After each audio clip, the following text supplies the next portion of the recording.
The water cycle is the process of how water moves on Earth. Have you ever wondered how rain comes from the sky?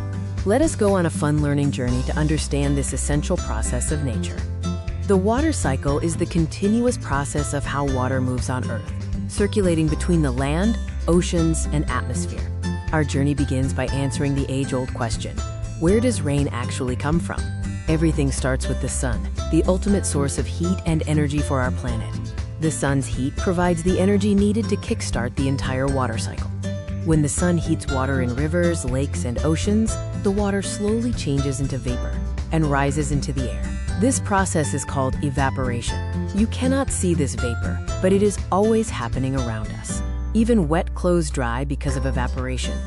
As the water vapor continues to rise higher into the sky, the air around it becomes cooler. This cooling effect is crucial for the next stage of the water cycle.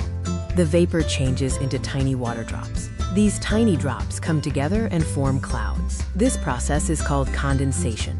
Clouds look soft and light, but they are actually made of millions of these tiny water drops.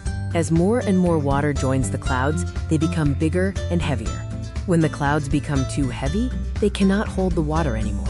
Then water falls back to the earth as rain, snow, or hail. This process is called precipitation.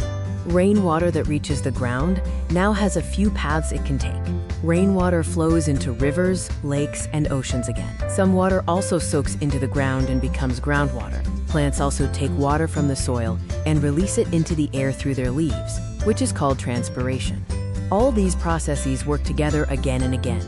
This is the water cycle, and it is vital for life on Earth.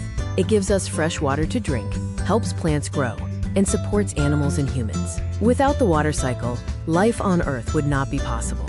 Now you understand how water moves in nature, from the ground to the sky and back again. This cycle never stops.